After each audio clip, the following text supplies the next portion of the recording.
Hello, welcome. Thank you for coming out. If you haven't yet, yes, please do grab some food back there. We're here, amongst other things, to celebrate a pirate novel that involves a woman who goes on an extraordinary journey across great times and spaces, and somehow manages to survive. And Katherine Howe has just done that to get here from Houston.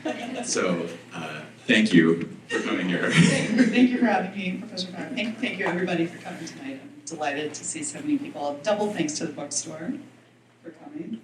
Big shout out. Holidays are coming up.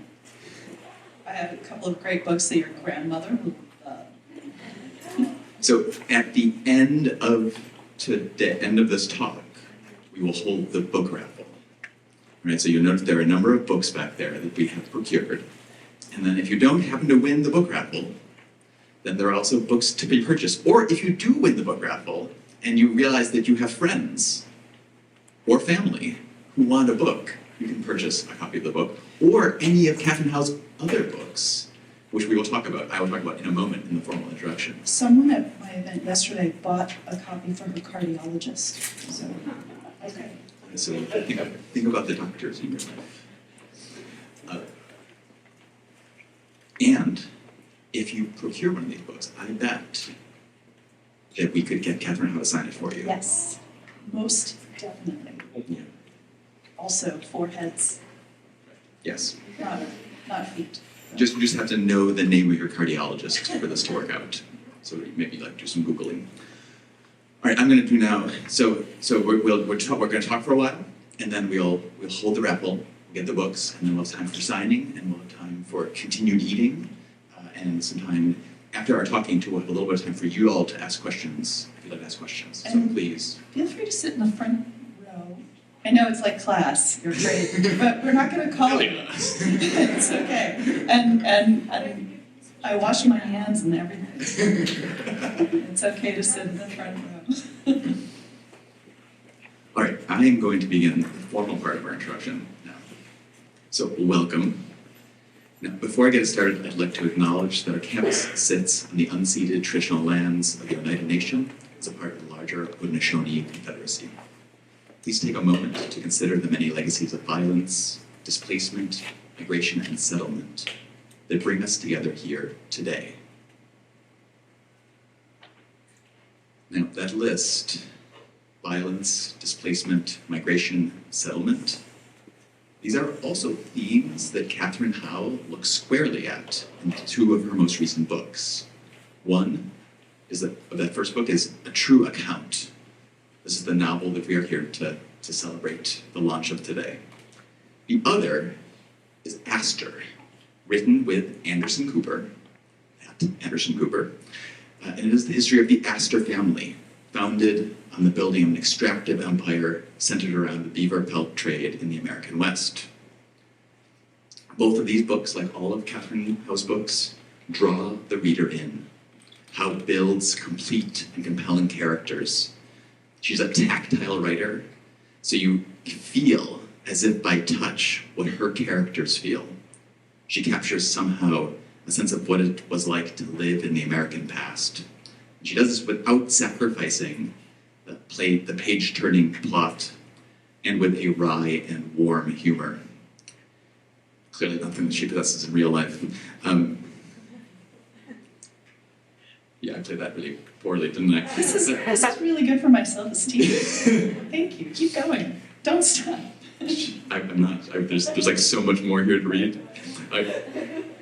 She allows people their complexities without ignoring their flaws and hypocrisies. She writes with particular power about the roles played by women in history and with an eye towards why and how those roles have been shoved to the margins. Howe has written multiple best-selling books across genres. With Anderson Cooper, she has now written two widely acclaimed histories, Astor and Vanderbilt. She's the editor of two primary source collections, the Penguin Book of Pirates and the Penguin Book of Witches. Those titles, the Penguin part, confused my students at first. They kind of wondered if there was like waddling, but it's the publisher Penguin. Yes. Penguin Classics. She has written young adult novels, including The Appearance of Annie Van Sinderen, a charming Rip Van Winkle ghost story that I tore through when it came out. You and at least 11 other people. I count for many. I contain multitudes. And she is the author of literary historical fiction, including the novels The Physick book of Deliverance, Dane, which is still my favorite, and the sequel, The Daughters of Temperance Hobbs. So now we're here because of the newest novel, a true account, Hannah Masury's Sojourn Amongst the Pyrates, written by herself. I've now read it twice, and each time I had trouble putting it down. So I'm going to interrupt this introduction now, before it gets too formal. It's been pretty formal, went on for a long time. It's very formal. Here's the thing. I am a huge Katherine Howe fan, like a super big. We're videotaping this. So I'm just so geeked that Katherine Howe agreed to come here to Colgate in the middle of a very big book tour, squeezed us in, and Katherine, thank you so much. Thank you so much for having me. I'm honored and delighted and pleased and touched and all of those things, especially that all of you all will join me tonight. Thank you for being here. Well, I mean, it's pretty cold outside, so we have food. Well, all right, thank you for coming. Now on to the business, the really important things. So this is my first question, and it's going to begin with a little story. 14 years ago, almost like on exactly this day. When you were in high school. Of course, yes. Not even born. I was browsing in the Colgate bookstore, probably putting off some grading, and I saw this book. I don't know what it was about it that initially drew me to it. Something, where it was well placed. I picked it up, and I read on the book jacket this line: "The idea for this novel developed while Katherine Howe was studying for her doctoral qualifying exams, walking her dog through the woods between Marblehead and Salem." So qualifying exams, for those of you who are uninitiated, are when you're in a PhD program, you go through a number of years where you just read hundreds and hundreds of books, and then you sit in front of 3 to 4 people who's, having then spent probably a week of your life not sleeping and only writing words that may or may not cohere into sentences. And then you sit in front of these people who are very well skilled and experts in this area and there to make you sweat.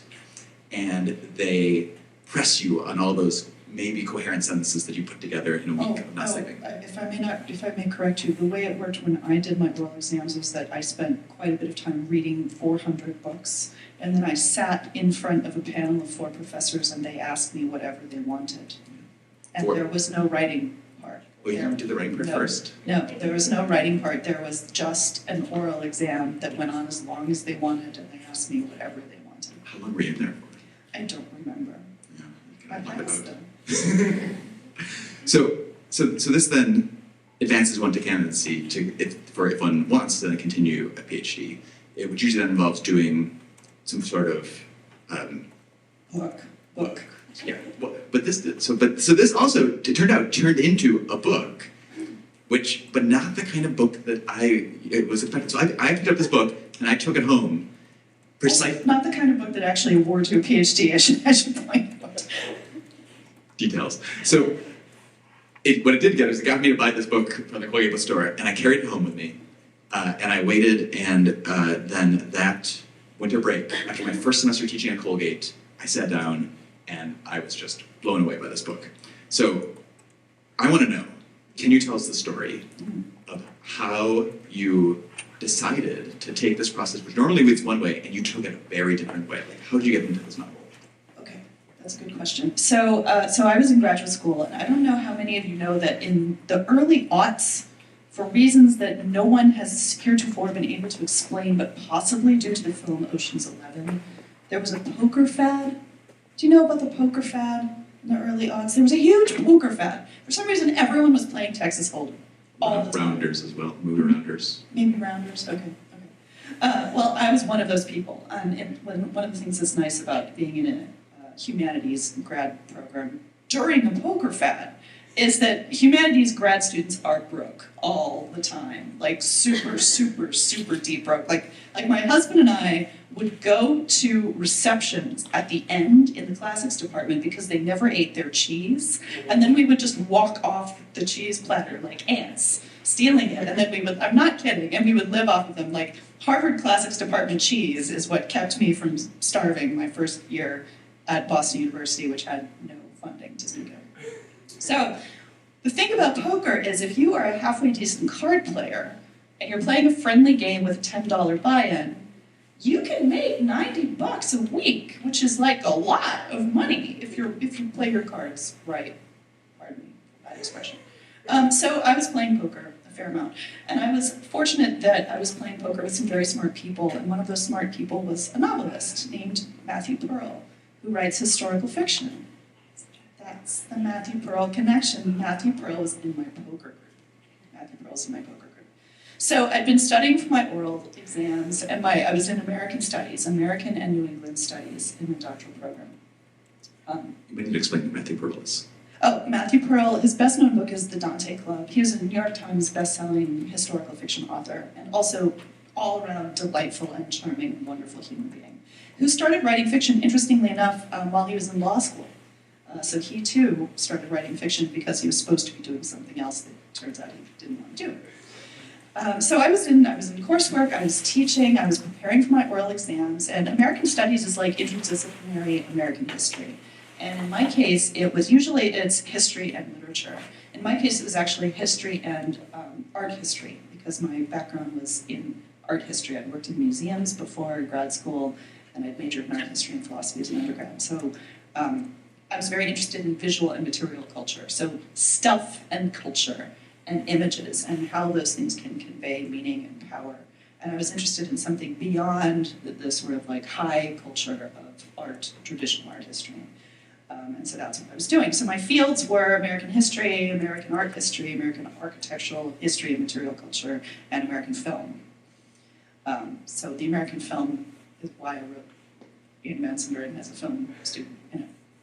Anywho, The architectural part explains why Sam was a preservationist. Right. Physick, Deliverance, At Dane. BU, actually. Anywho, so I was living in a small town called Marblehead, Massachusetts, which is where I still live today, which is one town over from Salem. And I was living in an apartment that was the second floor of a house that was built in 1705. And for a little bit of context, I grew up in Houston, Texas. The oldest building in Houston, Texas is currently a wine bar, but it used to be a bakery, and it was built in 1856. And that means that the oldest building in the entire city in which I grew up is 6 years newer than the new addition of the house that I was living in Marblehead, Massachusetts. And one day it occurred to me, so Salem today, if you've never been there, is very kitschy. And I say this with affection. It's like Halloween Central. They have a huge Halloween thing every year. It's a party and a half. There's a lot of wax museums. There's pointy hats that you can get everywhere. And I don't blame them for it, because without Halloween, Salem would be any other sort of Northeast, formerly wealthy and now not much going for it, urban enclave. So this is what Salem has going for it. But I was close to it in this little historic town, and it was striking to me that I felt like I'd never seen a narrative that treated the worldview of the Puritans seriously. I felt like any story of witchcraft that I'd seen was either treated everyone who lived in the past like they were idiots, like Arthur Miller does, or was cute about it, like Hocus Pocus or Harry Potter or anything like that. And as I just mentioned, I'm from Texas, and so I'm from a region where the narrative traditions are, it's like where the intersection point of like Southern folk story and like Southwestern and Mexican magical realism. And so it felt very natural to me to wonder about writing a story where the magic is treated as part of real life. And it's real the way the colonists actually believed magic to be, because they really thought it was real. They weren't crazy. They were educated, most of them interesting, thoughtful, reflective people who just occupied a radically different intellectual and religious landscape from the one that we live in today.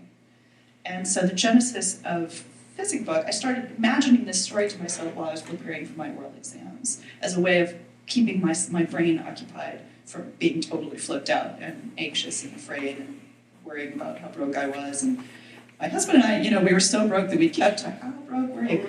I know, that we actually kept the thermostat in our apartment so low that we would get ice on the inside of the bedroom window. I discovered in this apartment that the headboard on a bed has an actual practical function because we had a futon, because everyone had futons back then, and it was up against the wall, the outside wall of the house, and it was freaking freezing with no headboard up there to have against the wall. Anyway, we were very broke. So I've been working on this idea for a while, and one evening at poker, my husband said, "Hey, you should tell Matthew your book idea." What do you think I said? Guess. What? I said no. I said, Matthew doesn't want to know my dumb book. He's going to think it's stupid. Oh, witches were real. He's going to think that's really dumb. And so my husband rather wisely said, maybe you should have another glass of wine. And so I did, and then I told Matthew my book idea. He's like, oh, that's really interesting.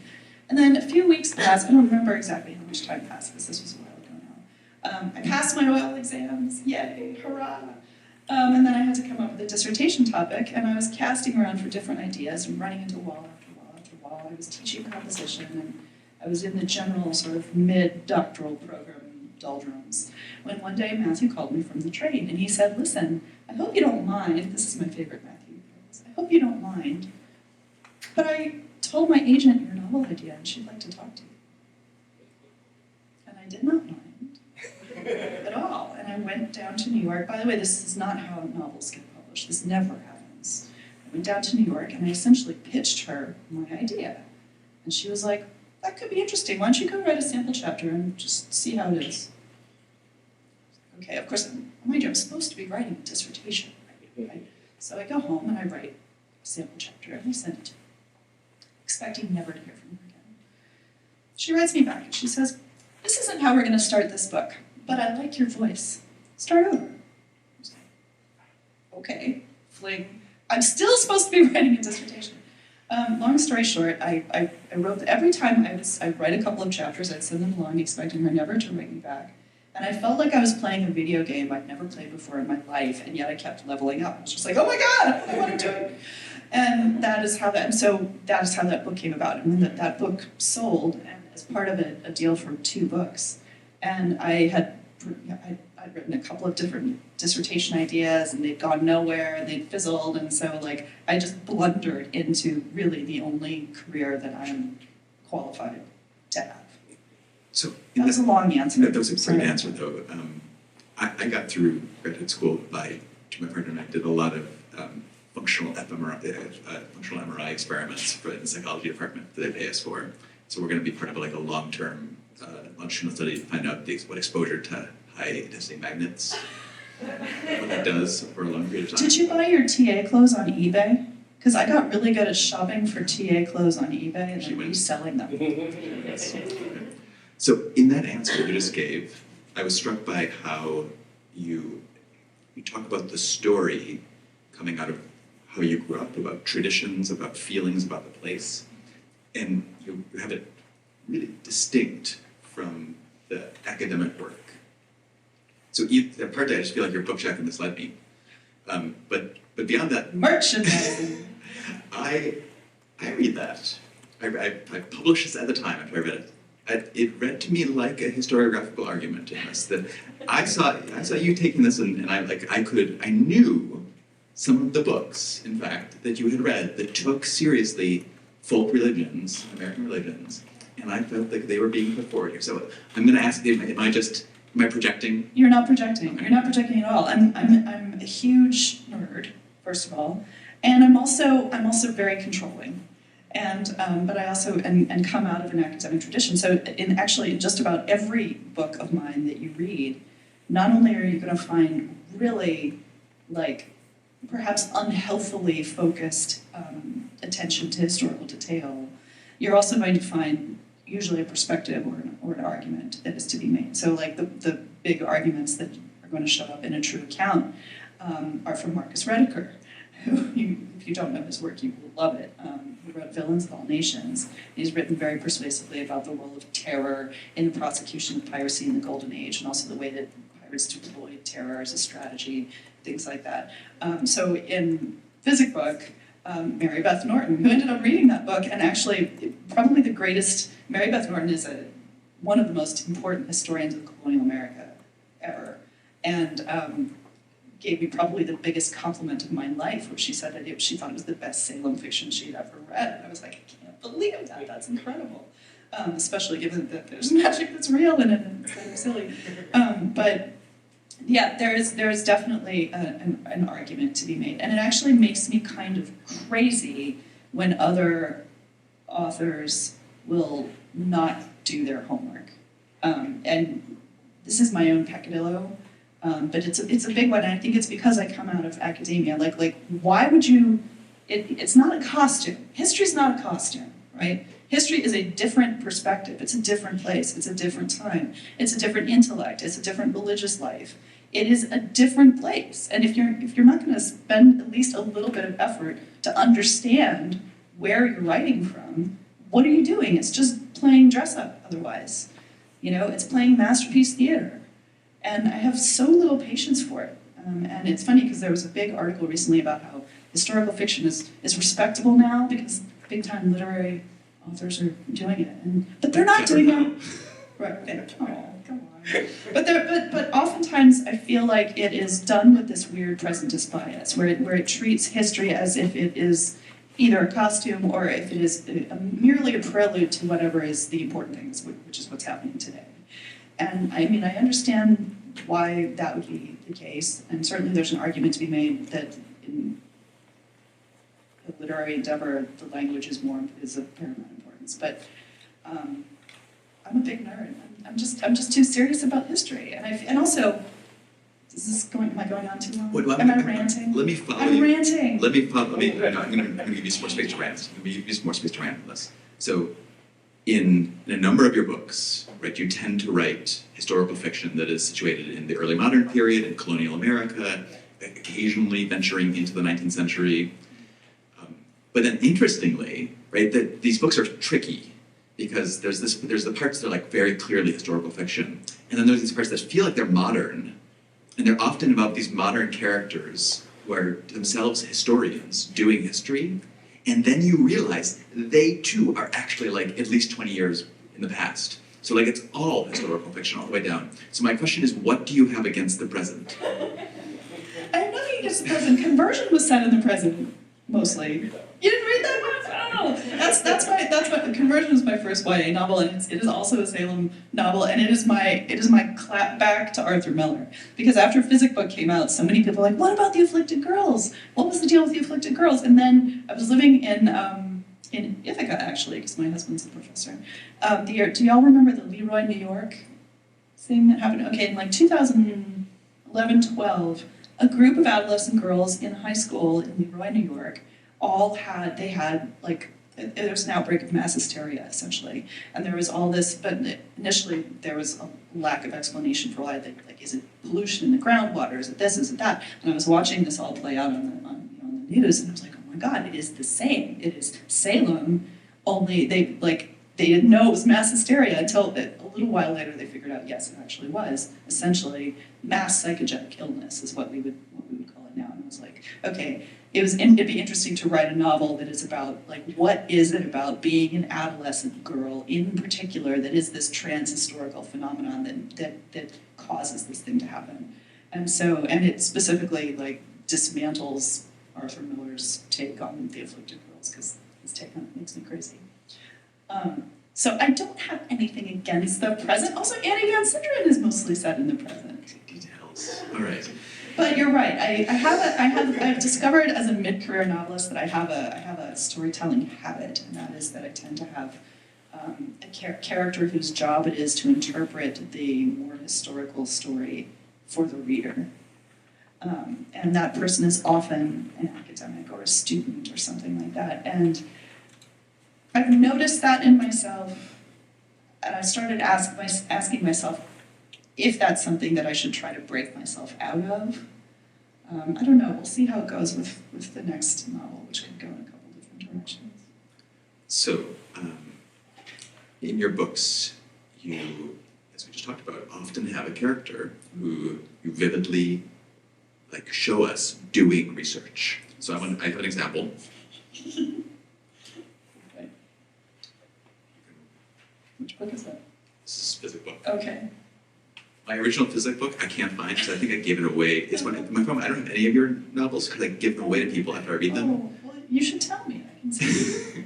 Am I supposed to read? I want you to read that from.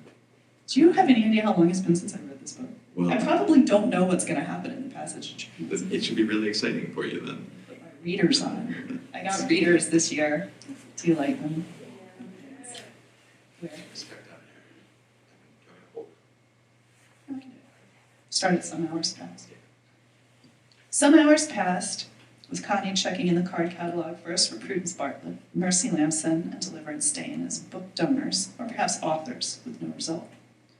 Next came several fruitless minutes thumbing through the cards for Almanac, though all examples seemed to belong to well-known mainstream publishing series providing weather and planting guidelines for farmers.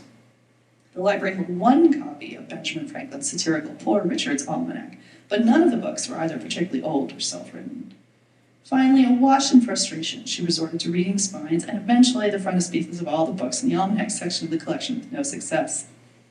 Connie emerged despondent from within the archive, the weight of her shoulder bag with its bulging notebooks and pens digging into her shoulder more acutely than usual. She hooked her thumb under its strap and approached Miss Plummer's desk. "I'm sorry to interrupt you," she said, and Miss Plummer looked up, smiling. The smile made the weight of Connie's book bag marginally less pressing, and she felt her shoulders unknot by a fraction. "Yes?" asked the librarian. "Did you find it?" So, you did pretty well for not having read it in a long time. Now, so you've been doing this with your characters for a long time. Yeah. Now, for this assembled audience, I am curious what it is when you write nonfiction history, what your process is like. I want to know about the bulging satchels. First, I open my laptop. If you can, I challenge you to tell the story as Katherine Howe will tell the story. No. Catherine shuffled into the kitchen wearing a pair of raggedy manatee pajamas and poured herself a cup of the coffee that her husband had made by leaving it to steep overnight, ignoring the heap of dishes in the kitchen. She added some sugar. She always tried to wean herself off of sugar in her coffee, but she always failed and went back because she was weak. And opened the fridge to see if there was any milk. There wasn't. And so she found a can of slightly still not empty whipping cream, shook it up, and put it in her coffee. And then stirred it up because that was almost as good. Many students in this room have papers they need to write right now. Yeah. And what they're going to take away from this is the proper way to write is to make coffee. Yes. The truth. She shuffled into the study and opened her laptop.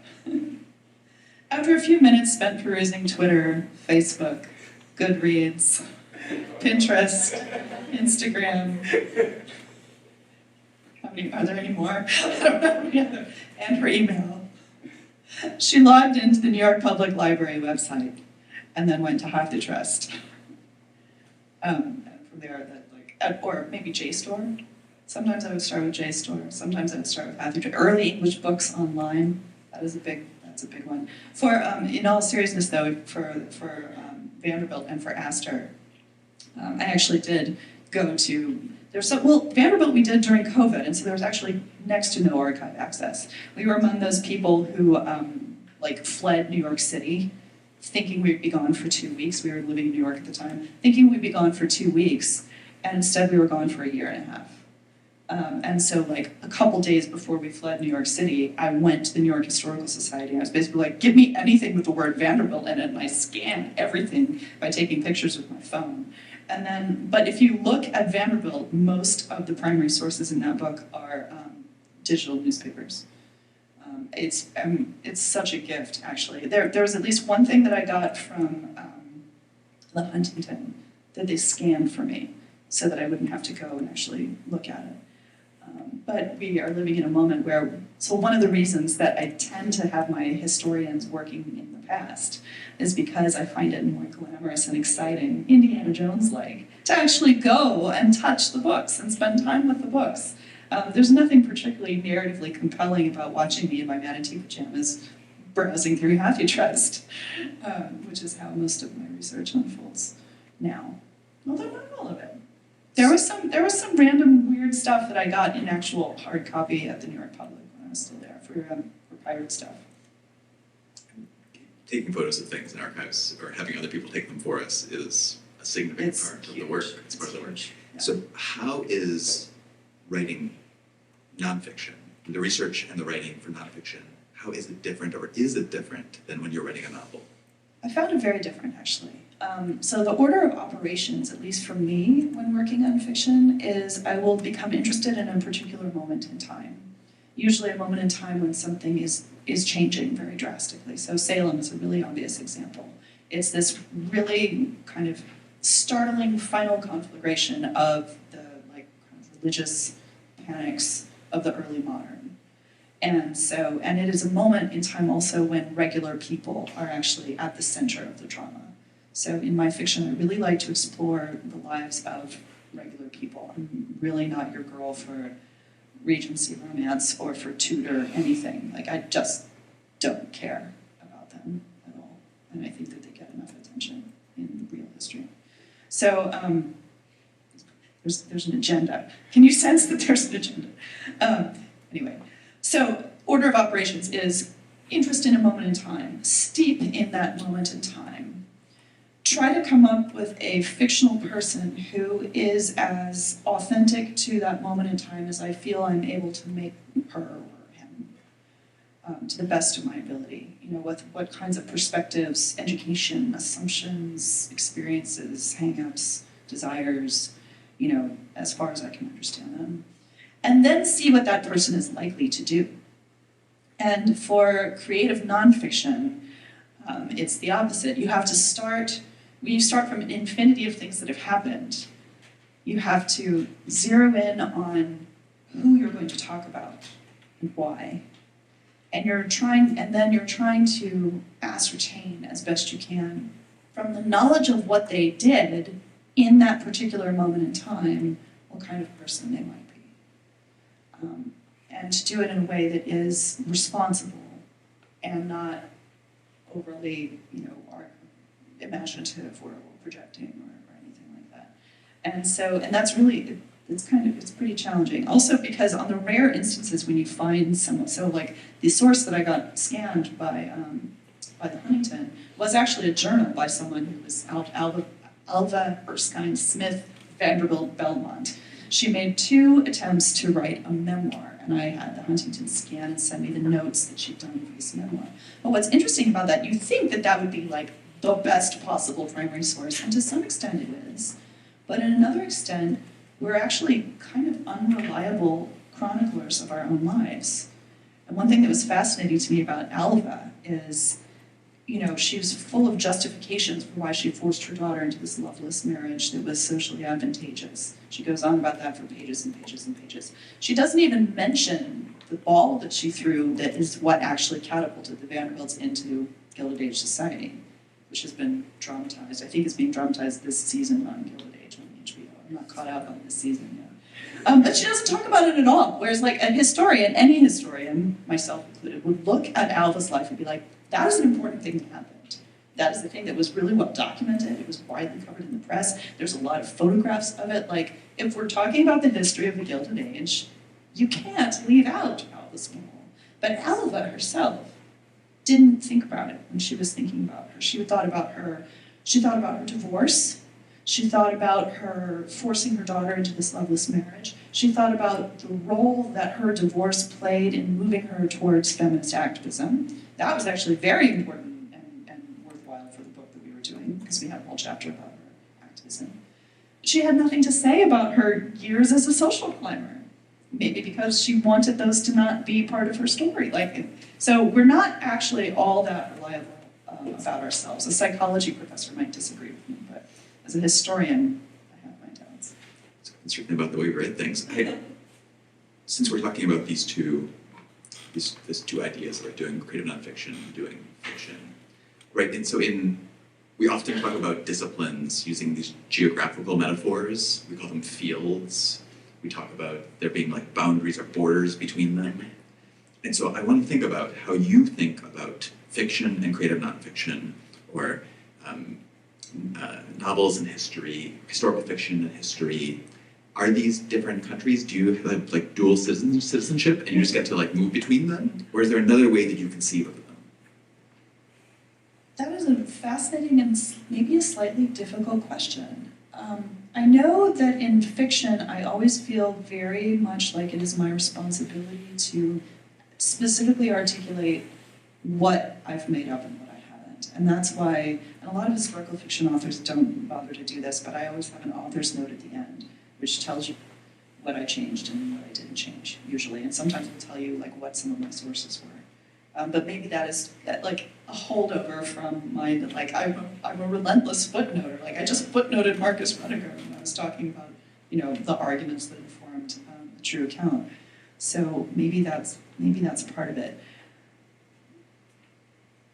In some ways, this is an idea that was, so I talked recently with Jim Thomas for Slate. She has a podcast about work and work life, creative work life, and we were talking for that podcast for Slate. And she is working on a history of queer spaces for queer women. And she made a point that I thought was really interesting, because there's a scene in a true account where a character goes to a lesbian tea house that had been in existence from the aughts and through the 30s, and she's going in 1930. And part of the reason for my setting a scene there was because in Astor, we have a chapter about the Astor Hotel Bar, which was like the most famous gay meeting place for men, especially servicemen, from around 1900 until its closure in 1966. And writing that chapter in Astor was extraordinarily difficult because so much gay and queer history is hard to excavate. It's because it's so elided, because it's so coded. It's very hard to do. And Jim argued that it might actually, in some instances, be better or easier to explore that history in fiction because the actual history is so very difficult. Like in the chapter in Astor, I really wanted to hang it on a particular character. I really wanted to find a guy who had been, entrapped there or something. Instead, I found a number of different sort of snippet oral histories from a bunch of different places, but I wasn't able to find the guy. And it's because that history is so opaque. And so in some ways, and this gets back to an earlier point, that the kinds of people I like to write about are the kinds of people who are not going to leave a record of themselves in the archive. And maybe I feel like that gives me some creative license to try to invent that, but it also feels like, okay, Hannah Masury herself, the way she is in this book, did not exist. But there were Hannah Masurys. There were girls in their late teens who were bound out into service and were working as girls of all work in a tavern, who had no prospects, who had friends, whose names we just probably don't even know, and will never know. And so, and that feels like a kind of a history that I wish we could write. Some people are able to do it. Mary Beth Morton can do it. Maybe I just don't have the history chops. Maybe I'm a historical fiction author because I'm not a good historian. I don't Maybe. I don't agree with that part though. Well, so, I'm just talking about this. I happen to know that Hannah Masury did write her own. It says here. Yeah, she did. She wrote a whole. It says written by herself right it there. It does say that. So, yes. And it's on the cover. Can I tell you something funny about the title? Yes, you can. So I really wanted it. So it has such a long title. I really wanted the original title to be A True Account of Hannah Masury's Sojourn Amongst the Pyrates, written by herself. I wanted the whole thing. And from Ingram wouldn't let us because it get like the book catalog cuts it off in a weird place. So that's why there is a subtitle. But also the word amongst rather than among. This will give you a sense of exactly how difficult a person I am. When I was in middle school, I wrote a paper and the teacher dinged me for using amongst, and she wrote archaic.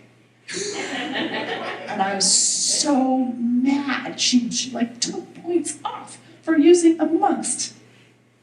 Take that! 7th grade English. Score settled. All right, this is going to be our last formal question before we open it up. Okay, great. I want you to read a piece here again from A True Account. Okay, with the glasses. All right, so Which part? can you search the top of 69 real quick? As Marion gazed. Yeah. Give me what page? 69. I was going to make a joke about the top of 69, but that seemed inappropriate in mixed company.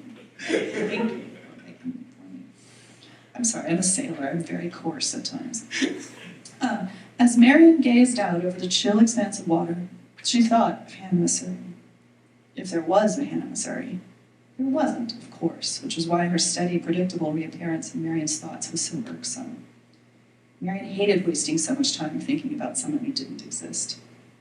But what might Hannah have felt, trapped on a tiny wooden dot, surrounded by the desert nothingness of ocean? The very idea gave Marion the creeping horrors. Being a sailor, Samuel Johnson had noted, was like being in prison with the added possibility of being drowned. It was, Marion could confidently say, the only thing she knew about sailing. Can we keep going? Okay for now. It is, yeah. I could listen to you read for much longer. We're hearing, so Marion, this is one of these moments in the 1950s now. So what's that? 30. Is it 30? I didn't read closely enough. That's it. It's 1930s. This is one of these moments in the 1930s. So again, we're in a 29, technically. like modern-ish. We're in a modern-ish moment. Are you done? Sure. We're in a modern-ish moment. Amongst. We're in a modernist moment, and we're seeing now an investigation into this deeper, like, earlier history. I guess I read about Marion throughout this book, trying to work things out, and in that moment where she's both looking at this text, thinking about this text, but she also is drawn into that moment of imagining what would have been like for this character to just be out as the speck on the sea. And at that moment, she's not being a historian anymore, right? Like, at that moment, she's like a novelist for a second there. What's it been like? What are the tensions in doing what you do? This thing says correctly, you are a historian and a novelist. When is there a tension between those two things for you? How does it manifest, and how have you, like, gotten through it?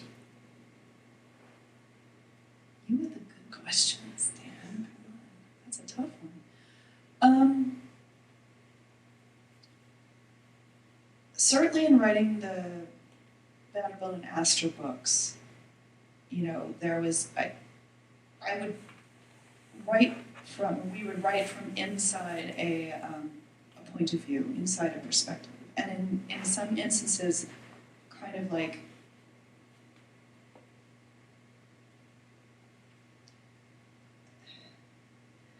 I would treat these real people as characters, and at no point did we ever ascribe dialogue to them that we could back up with some other thing or something like that. But there would also sometimes be, like in Vanderbilt, for instance, there's a chapter about the America's Cup, which, by the way, nobody wanted me to have a chapter about the America's Cup in that book, but because I was the only sailor involved in the book, I was like, you have to have a chapter about the America's Cup, because a Vanderbilt defended the America's Cup twice. That's kind of a big deal. And there was one year when I think it was 1934, when Mike Vanderbilt almost lost it. He almost didn't defend the America's Cup. And so I was reading, and it was a time when the America's Cup was very heavily reported upon. And so there were very entertaining play-by-plays of every single race that were published in the newspapers at that time. And so there was one day when there was no wind at all. And I happen to know, because I race sailboats, that there is nothing more frustrating than no wind. When you are in this racing machine, you're in this machine that wants to go fast, and you know how to make it go fast. And the only thing that you're missing is a breath of air, and there's nothing. And you can't, if there is no air at all, you actually can't steer a sailboat. It is useless. And so we open that chapter with Mike Vanderbilt being infuriated that there's no air. Now, do I know for a fact that Mike Vanderbilt was infuriated? No, Did I talk to him? No. Did he write about it? No. Do I know he was infuriated? Yes, I definitely do. And so I felt comfortable kind of ascribing frustration and fury to Mike Vanderbilt. He is the Commodore of the New York Yacht Club. He's defending the America's Cup. There's no wind in Newport, Rhode Island. Are you kidding me? He would have been beside himself. I feel very confident making that assumption. So, which is to say, but that's not always the case, right? Oftentimes, so you can sort of make assumptions up to a point. There's one point when we're kind of inside of Vanderbilt's head who is about to commit suicide.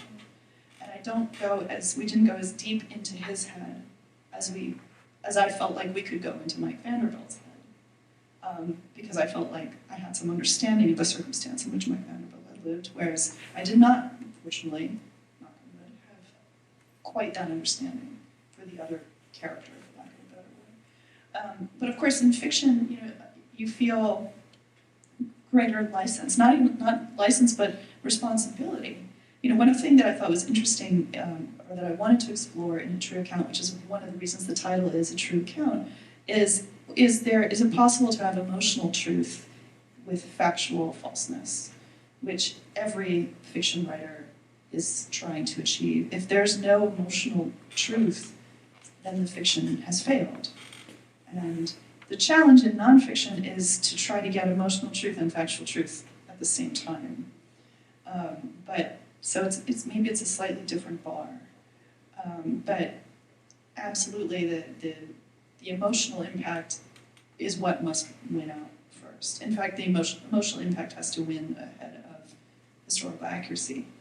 You can't sacrifice impact for truth. Yeah. That was a great answer. I will reveal with no spoilers, but there are some things in A True Account that are not true. And Professor Breyer and I spent a solid 15 minutes arguing today about exactly which parts were true and weren't true, and what it even meant to think about what the truth might be in this case. So it's working. I'm glad. I'm delighted. Yeah. It is working. Thank you so much, Catherine. Thank you so much. This was one of the best conversations I've had. Usually people are like, what are your writing rituals? And I'm like, what are you talking about? You stir the coffee.